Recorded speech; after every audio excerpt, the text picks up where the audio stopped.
Welcome everyone to the DFSS contract and budget template training. One video of a numerous amount of series of resources that is available on the web. As we will say multiple times in this video, you can go to www.cityofchicago.gov/DFSS contracts.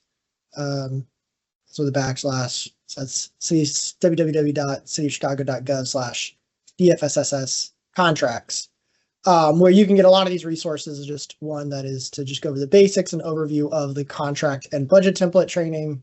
It does not cover the scopes as well.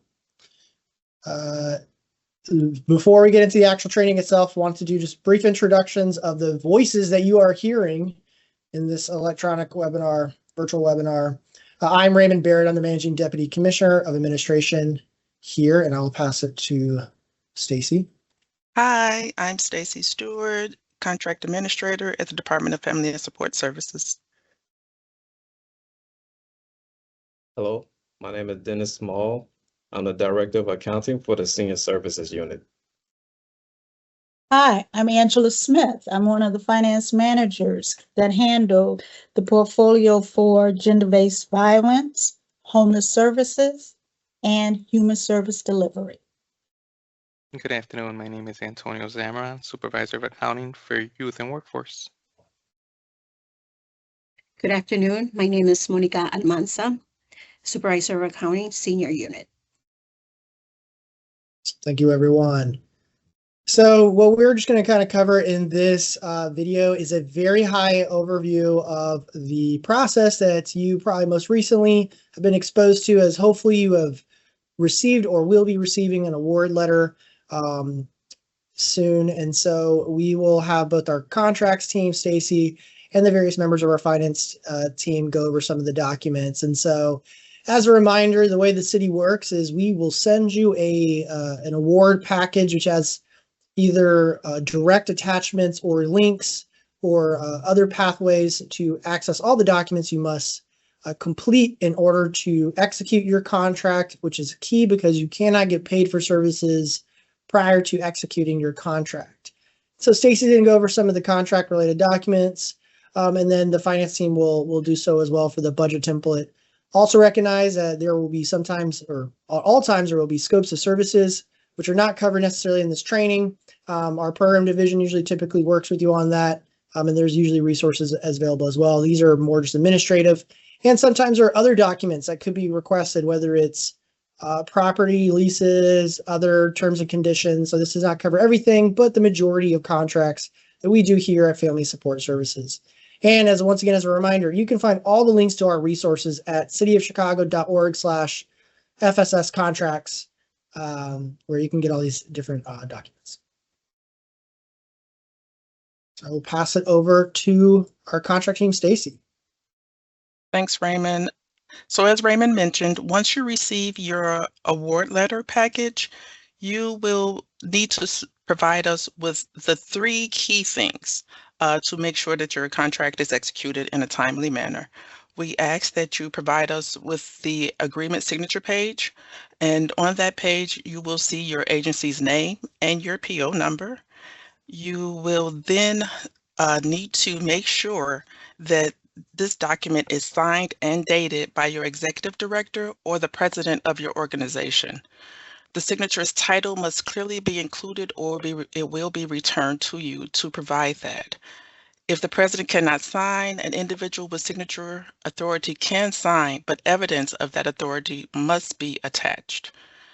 The signature must also be notarized. The next thing that's most important is your certificate of insurance requirement. The COI is necessary to prove your organization has required insurance coverages. Additional insured, the City of Chicago must be named as an additional insured on your policy. Again, if not, it will be returned to you. Required coverage, you must review your Exhibit E of your contract to determine the types of and amounts of insurance that is needed. We ask that you register with the MyCOI. You must provide the City of Chicago with a copy of your certificate through MyCOI. You must also email a copy to your contract liaison. Contact for questions should be directed to my COI. Their phone number would be 317-759-9426, extension 105, or you can email them at support@mycoitracking.com. Again, that is support@mycoitracking.com. And the third most important is your economic disclosure statement. The EDS is a compliance requirement that must be filed correctly and completely. A new economic disclosure statement certificate of filing must be submitted yearly for every individual PO. When completing the EDS, you must accurately enter the PO number, the specification number, which is found on the first page of the agreement. When asked which city agency or department is requesting the EDS, you must select the Department of Family and Support Services. Again, failure to answer the questions correctly will delay the processing of your agreement. If you have any questions, you can contact me, stacy.stewart@cityofchicago.org, stacy.stewart@cityofchicago.org. And now I'll pass it back to Raymond. Thank you, Stacy. And, in case you've gotten this far in the video, and let's say you do not have a new original contract and you have an extension, say an extension to the contract, Stacy, is all three of these documents required, or is any of these documents required if someone gets an extension to their contract? We will still request that they provide all three of these documents. That's great to make sure we just echo to everyone. It does not matter if you have a new contract or you're extending. This is always our core 3 contract document. You got to sign the contract. You got to make sure you have insurance and your insurance is updated and that you definitely have disclosed your economic disclosure statement to the city of Chicago. So just always a reminder, those are 3 core parts of your contract. Thank you, Raymond. So we are now going to shift over to our budget template, and finance team will lead this. And whoever's sharing, you should be able to go ahead and share, but yep, you got it. Okay. Hello, everyone, and thank you for joining us. Today, we're just going to work collaboratively to understand the goals of more effective and efficient ways of the budget workflow process. So our intention is to align our goals and improve individual learning to benefit our organization and stakeholders. So to start off our agenda today, can you go back to one slide, please? Thank you. Delegate agency budget form review process. We'll cover what is it, what does the budget, why doesn't budget matter, reviewing the budget process flow, as well as the budget form checklist. We'll also cover budget form walkthrough. This will pretty much provide you screenshots of the budget forms for the delegate agency and some pain points, multiple units experience, as well as screenshots of budget forms for all other divisions and the pain points as well. And then we'll conclude with a summary with final review and important links to budget resources. So what is it?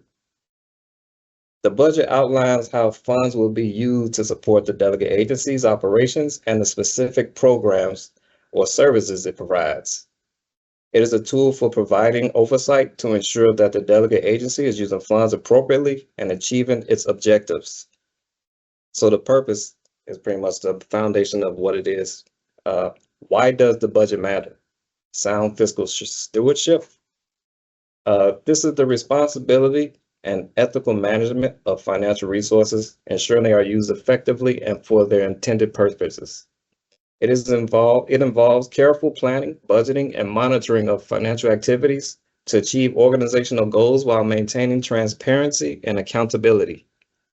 So the core principles of the fiscal stewardship is accountability. This is pretty much being answerable for how funds are being managed and used. Efficiency, you're optimizing resources allocation to maximize benefits and minimize waste.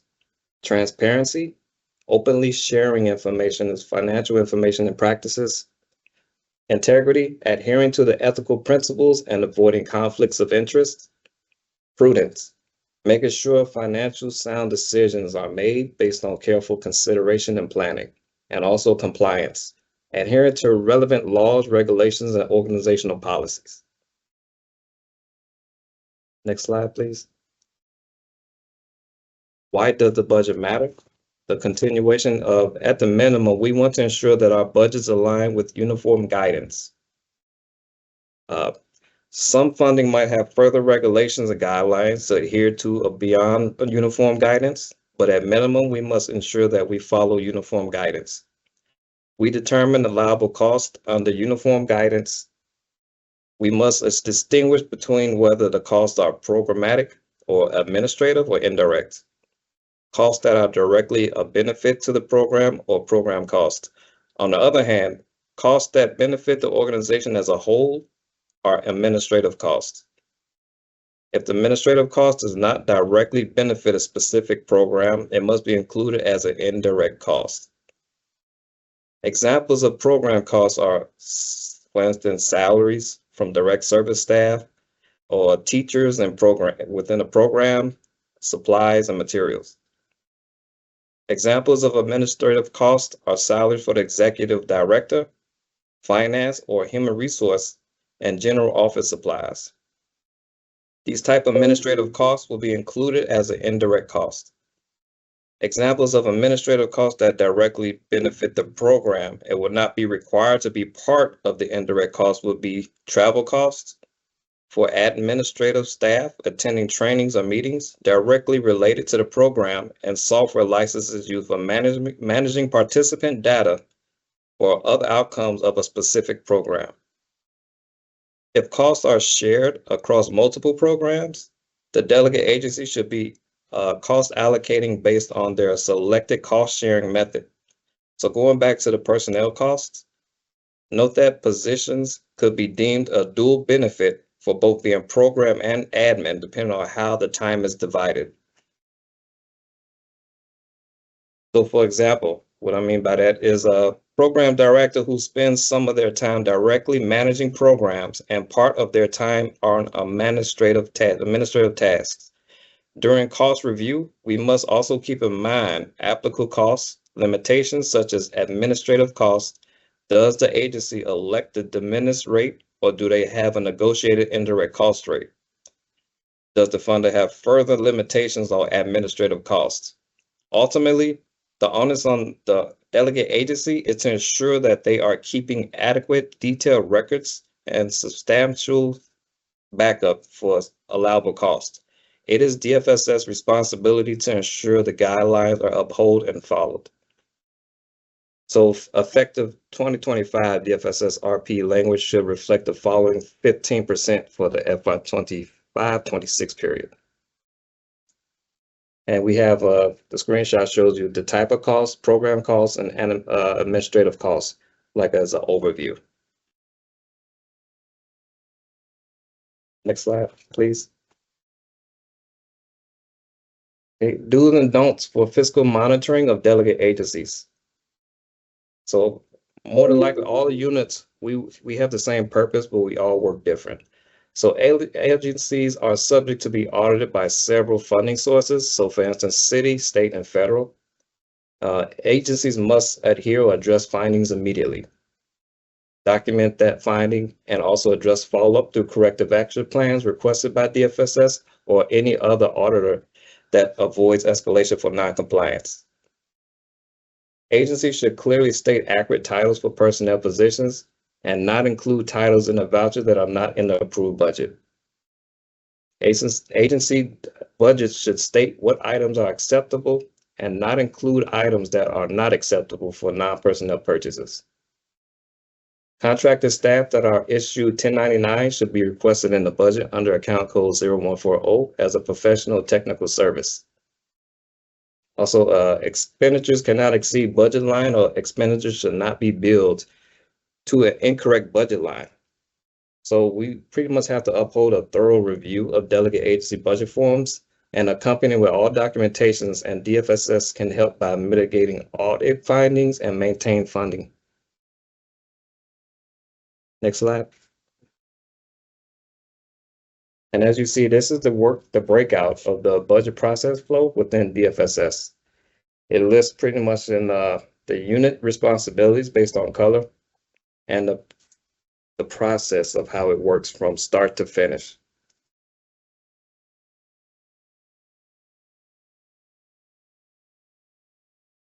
So as you see, the budget workflow process involves multiple parties to successfully move forward through the budget full execution. The workflow process begins with the contract unit, where the award letters are distributed. The agency would then review and then receive award letters, ensuring to complete all contractual documents informed by the deadlines indicated in the award letter. Upon budget submission by the agency, the program staff would review using the budget review checklist, which is an internal guideline for programs and finance, to ensure all steps are complete. Program staffs are responsible for ensuring that the budget aligns with program and department goals, objectives, and requirements. We would note that some divisions have program management that approves the budget prior to submission to finance, while other divisions rely on coordinators to ensure full compliance. So missing steps in the checklist and not adhering to errors during the initial further review delays the processing of the budget. Once the budget is approved at program level, it is routed to the finance department for review. So the finance reviewers, we review the budget for fiscal accuracy, ensuring the checklist follows the guidelines. And once the finance manager reviews and signs off the budget is then prepped for processing. If this budget is ready for requisition, it will be processed. If the budget is not ready for requisition, it means that the missing required contractual items, and all parties work together to obtain these items until completion. So once the budget is processed and approved by GPAD after finance final review, we will forward it to the contract unit, and the budget is then routed to the web. So at that point, the agency can pretty much upload the documentation from start to finish with the approved budget to start invoicing immediately based on the budget start and end date. Next slide. Budget Document Form 1. The Budget Summary Form 1 is used to capture the delegate information as well as the contractual information listed in the award letter. When reviewing the budget, the reviewer should have a copy of the award letter to reference. One of the pain points is the program name. The program name should align with the award notice. The program name on the award notice and CASPIO is obtained through the E8 approval process and should be correctly identified during the E8 process. Another pain point is differentiating the global PO contract number and the standard PO release number. The global PO contract number is assigned for the entire contract term. It will remain the same throughout the entire contract period, which typically aligns with the RFP. The global PO contract number can be found on the award notice. The contract term can be found in CASPIO. The standard PO release number, SRPO, is unique to each budget period. For initial budgets, this number will be unknown until the budget is approved by GPAD. Finance will then enter the newly assigned SRPO prior to routing the budget to contracts. For budget revisions and amendments, the SRPO should be completed on the budget form during the review prior to processing the budget. The budget term can be found on the award notice. Next slide, please. So moving along to the budget document Form 1R. For budget revision amendments, missing Form 1R is a common concern. Form 1R is required to be submitted with budget revision and amendments. Both Forms 1 and 1R must contain signature approvals. The approved budget amount must be manually entered by the delegate agency, which will allow the adjustments to correctly populate in column 4. Column 5 will auto-populate from subsequent forms. So passing it along to Antonio. Hi, a little change apologies. there. This Yes, is Angela Smith.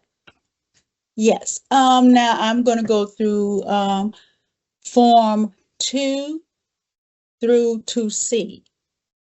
This is for your personnel information. You can only fill cells that are in yellow highlight. If your budget is for allowing personnel in it, you fill out this form. If it doesn't, then you will not include your form 2 through 2C. You must fill in the top portion in section D, and that's going to let us know the number of pay periods for the fiscal year, and this is fiscal year 2026. And also too, I want to remind you that when you're using your forms, you are to use the forms for 2026.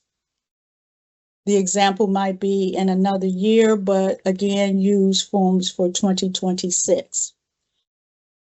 Form 2, you will fill out column 1 and provide the title for the positions for this project. Column 2, the number of people who are holding that particular title, the annual salary or the hourly wage. Next, column 4, the number of pay periods for the program year. Column 5, for the number of pay periods to be paid for the position in this program budget year. Column 6, the hourly rate. You will add if this person or this position is hourly. You must fill in 7 for the percentage of time budgeted for this project. The title's start date is in 8. 9, the end date for this position. 10, you will leave blank because it is not a yellow highlighted area, and it will auto calculate on its own. Column 11, you will fill it in if you want reimbursement for this particular title. Where you do not see yellow, it will auto calculate on its own. Column 14 is the job responsibility. When you put in a brief job responsibility, please make sure that the responsibilities are not cut off, because if it is cut off, the budget forms will be returned. If you need additional lines for personnel, your positions, you can use forms 2A through 2C. When you are submitting your package, do not include any blank forms. For the fringe benefits, line 13 is for Social Security. It will auto calculate the total cost for it according to what is in the grant award share column and in the total cost column. It will for the Social Security. Also too, when you must put calculations in where it's noted on the form. If not, it will be returned. So what will auto calculate will be the Social Security and the Medicare in column 13. If you want to get reimbursed for state unemployment insurance, you must fill out that particular row. And if you want to get reimbursed again, you must fill in the grant share and the total cost. And you must put the rate and its calculation. That also applies to all of the lines that you would like to get reimbursed for in the fringe benefits.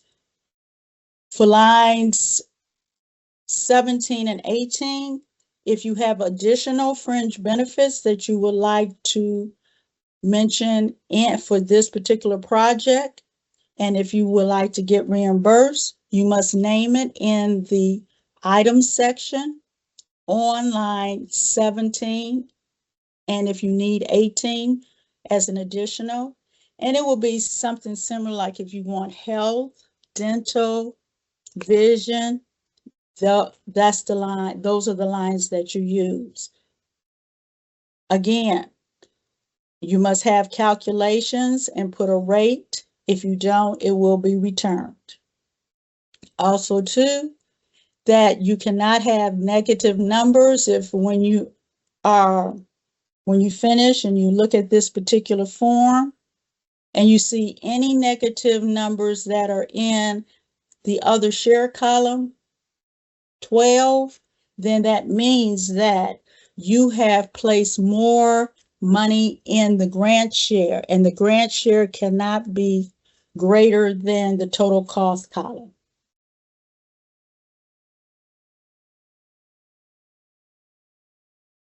And that concludes a brief summary of Forms 2 through 2C.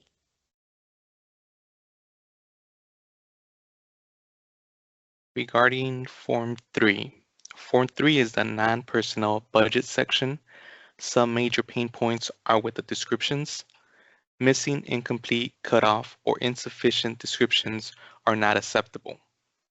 It must be clear that the costs are allowable within uniform guidance and any other governing materials such as allowable cost sheets. As a reminder, account 0200, the travel line is for staff only. Travel for participants will be located within account 0999. The indirect cost section is another challenging area. The delegate agency should be selecting the correct indirect cost option. If the agency has a federally or state-approved indirect cost rate, they should select the applicable option and provide a copy of the agreement.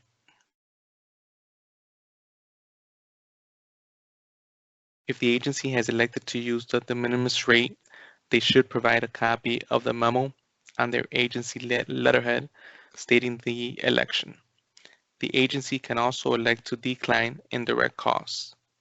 The budget includes a reference to the uniform guidance section related to indirect costs, as well as descriptors in the justification area where the agency is to select their option from the drop-down menu.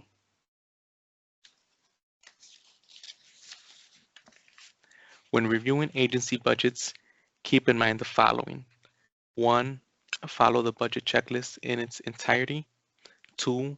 Reference the award letter. 3. Know your funding guidance. And 4. Always obtain the required support documents. Here are a couple of important links to bookmark. The first link is the city's delegate agency contracting page with links to required documents. This is also referenced in the award letter. The second link is a link to uniform guidance, and the final link would be a link to iSupplier where the delegate agencies are able to log into and upload their vouchers for the approved budget. Thank you.